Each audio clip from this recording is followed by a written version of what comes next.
What's going on, YouTube? It's time for another recap. It's a little bit messy on the chart here, but let's go over the CPI continued force up over the 50, right? So last trade day, obviously CPI. CPI came in a little hot, which was the guaranteed expectation. How the market would digest that is completely up to the market. Now, it's got spun as a, oh, well, it's not that bad, right? So the prints aren't as heavily crazy, but that's a good thing, right? So bad news is good news. They spun it off. No big deal. We don't care that much about it, but news and fear and hype and greed that the market creates during digestion times, that is what we worry about the most. And technical analysis can help us with that. Where did my drawing tool go? There we go. So we're going to get into a couple different things real quick here and how we did 2,000 plus today. So let's get into it.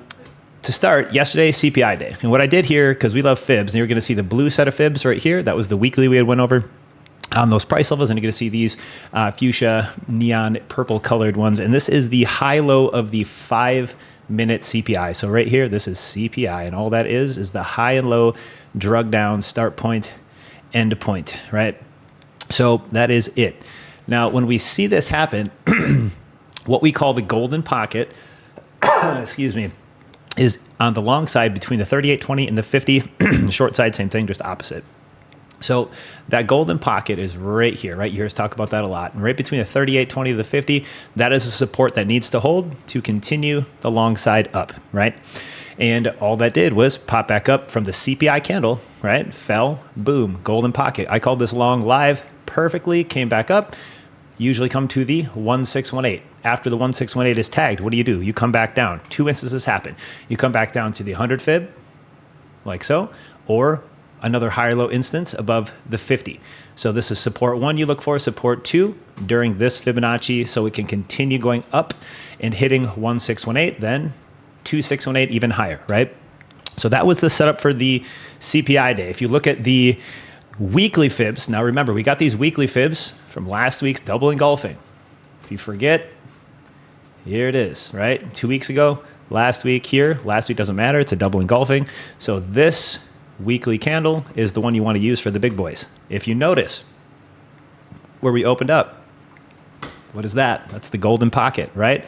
So not only did we have a golden pocket hit on the weekly to hold, we had it on the CPI intraday. So right here, you're going to see the golden pocket right here on the weekly. These are the two blue levels, 50, 38, 20, right? We had a couple little dips below. That doesn't really mean much. A little snag, but regardless, this whole channel was held very nicely. Perfect, right? Now moving into today. What usually happens here is an over-under at the 50 SMA daily. So we have a time cycle coming in tomorrow into Monday's trade day, which means something very large and volatile is going to happen very shortly tomorrow into Monday. So we have quad witching tomorrow too as well, which is exponentially wild. So when those hit the expirations, we might go full bullish on Monday. Our whole thesis coming into the volatility of August and September, as we had covered, was looking into a short piece confirmationally at the 50. So if we were under the 50 SMA and trending into CPI and it would have went down, that would have been a beautiful cycle short into the 15. If we were above the 50, it's long. Simple as that. It's an over-under.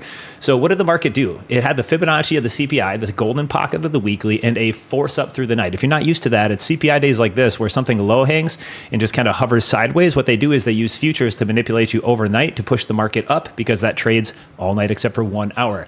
And that is 10 to 1. So if you were to go to the futures, you would see why we have gaps and why we have force ups like this and why we ran up there in today's pre-market. Now, they love to force up after hours and through the night to catch us off guard. And the market's not open, so it's way easier to manipulate. So let's bring it into the trade day for today. So here, right? Boom, 1618. Also overlaps perfectly with the 61.8. Okay, and this is, again, the blue levels are the weekly.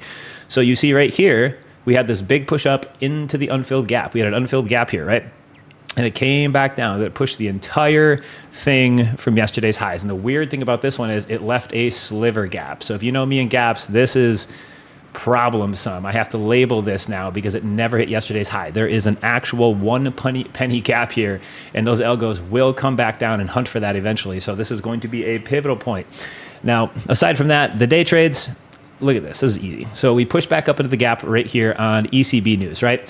So I said short this. We're going to come back down to yesterday's highs because we're going to fill the common gap, which is a gap left over from one day, and that's it. So from yesterday's highs to price action open, there was a gap. This pink box right here was the unfilled box that we had on the daily. So what do we have? We have a half in between those. So when we open here, price action to yesterday's high is one gap.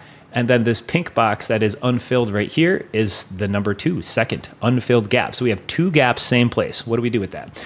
Well, because of the ECB's pop-up news, and I knew we were probably going to come back down fill before we went up because gap magnets are very exponentially easy to read. So we went short for the whole morning and scored about $1,700 off this short right here.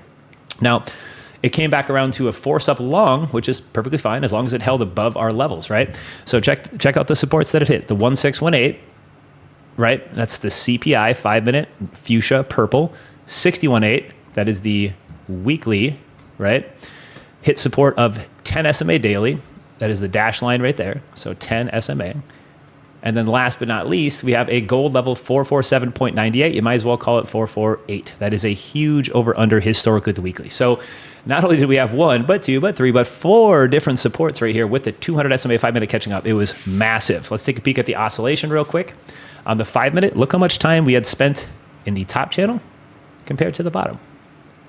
Not a whole lot of time in the bottom channel of the pullback, right? So that's signaling that more buyers coming in. Trend is heavier on the upside. Same with the MAC. Look at that. Nada, right? No downside. TTM waves are very tiny. Very simple. So once that 1618 holds, what's the next target after the 1618? It's the 2618, right? So right here, that's our 2618 level. Our drawing tool failed. There we go. 2618. So after support is found at the 1618, it becomes push to 2618. Target hit. Perfect.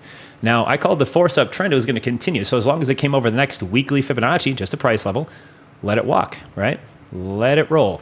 My final ending target for today, and I could show you in the chat if need be, but timestamps, we said 451.23 for the end of the week. That's what we're going to come up to. 451.23. We missed it by about 14 cents or so. And right now we're sitting at a algo point and the end of our weekly. And the end of the weekly means this is the engulfing weekly potential breakout. So one more reminder, 2 weeks ago, huge engulfing candle, right? Massive guy right here.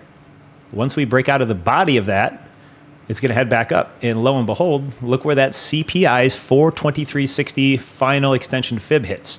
If we hold 2618, right? Just like we held the 1618, 2618, and 4236 is anything above the 61,850 hold now is close, which we conquered that. The 100 fib of the weekly is going to be the next target. Now we almost hit it. And if we range break out of this 100, we are going to the 423.60, and we're going to go attack this gap just like we did the pink one that was just filled right here on the daily, right?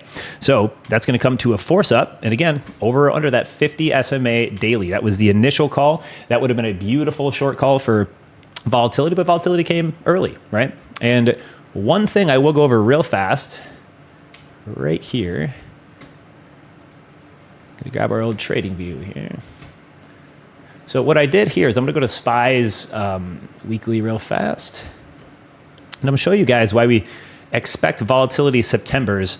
And there's only one rule to follow if it doesn't work, and there's still probability, but every one of these boxes, these are Septembers, these vertical boxes you're gonna see. Volatility comes in August to September, unless coming from the bottom side. And that's what I mean by price action. So if we're coming from, let's say, this bullish inverted head and shoulder, price action is coming low to high, and then comes into September, a lot of the times we don't get a massive pullback. We get a sideways kind of boring pullback. We got our August pullback. September has not hit yet. So does September, volatility range free at the time cycle, either tomorrow or Monday? We don't know. Confirmation was supposed to be at the 50 SMA daily, and we got that. And so this gap is going to be the one that's going to be iffy. But if you look at historical value of all Septembers, right?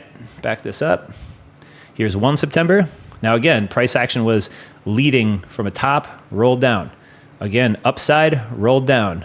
Upside, rolled down. See, this pattern's starting to equate, right? Price action is coming from the bottom, pulled back September. Again, September, very nice pullback, 3 or 4 weeks, volatility, right? Look at the consistency there. Small one right here. Very small range, but still had 3 weeks of pullback into September. What this one do? Well, this one wasn't really coming from a top. It was coming from a bottom. If we go back over every single one of these here, that was a high all time, coming from high. All of those are getting pushed back downward, right? From highs. If it's coming from the lows, it does not do that as heavy, okay? So when we're coming from the lows right here, how did that happen? We had this hit a couple of weeks and then consolidate then further. That one took further into November to even happen. Same with this one, coming from the bottom, not really a top pull. So it's very interesting to see. We'll go through a couple more right here. When something's coming from tops and when there's something at a bottom. And all these September, there's one that didn't equate. Again, nothing is going to be 100%. Every one of those Septembers causes volatility. That's why I like to sell calls so heavy in September. And if you go farther back, you're going to get more and more and more and more. Another, all the way back. So that was something to keep in mind as we come into the last little kind of time cycle part of this. Now, what we look for is just that. Are we going to... Oh, trading view hates me. There we go. We're going to do two things here. We smashed this gap right here. This one's gone. Filled that, right? Now, are we going to come push up here into the next one? This is a daily gap right here. We would have to hang on to a lot of these top anchor points. We'd have to hang on to a lot of like 448s, 447s, where a lot of our gold levels are, to push that gap. And then if time cycle hits and it falls apart, volatility is still potential, okay? Still potential. But our extra confirmation we needed to actually get this trade in was that 50 SMA. So again, the whole day's day trade today was 50 SMA over under. That's this red dash line right here. That is the daily representation. So we opened up above that. We just talked about all four major supports that hit there, all overlapping in the same place, massive support, and squeezed up and forced up. That's what I posted in chat too. It's a force up. Don't fight the trend. You're just going to get smacked on this thing. And it went straight up, which is perfectly fine. Why is that? Well, because they spun CPI's bad news as, well, technically good news. Even though those numbers do suck, they don't suck as bad, is what they're trying to say. But, you know, we know where this is all going to go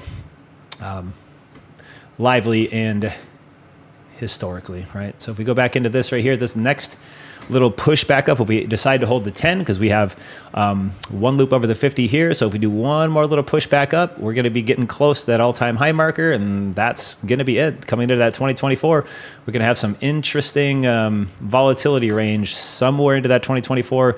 It's going to be a doozy, so we'll have to see. But since the price action was coming from the bottom of the top, we don't know if the September volatility is going to confirm for us through the weekend or not. But right now, we had a beautiful force up from CPI. We're going to most likely come up and test this gap into the mid 450s, and we're going to reassess after that. So your trade plan into Friday and Monday is maintaining above the 2618, above the 7860 weekly fib, and make sure you hit that 100. There might be a little resistance here, maybe a little static, but if it mounts and uses 100 as support, this is where you're going to end up right here. 453.54. That's the end all be all. So if we mount that even for tomorrow, 451 gets mounted, we're going to push into this gap again. Don't know if we're going to fill it. We're going to rip it. Who knows? But quad witching as in tomorrow is going to be nuts, and then set up and get refreshed for Friday. So that is it for me on the day, and look for that 100% weekly fib. That's going to be the end all be all right there. I'm hoping not to get a static day and trapped kind of in between the deviation centers there in the white, but we'll see what happens. So we'll catch you guys tomorrow for another recap, and take care.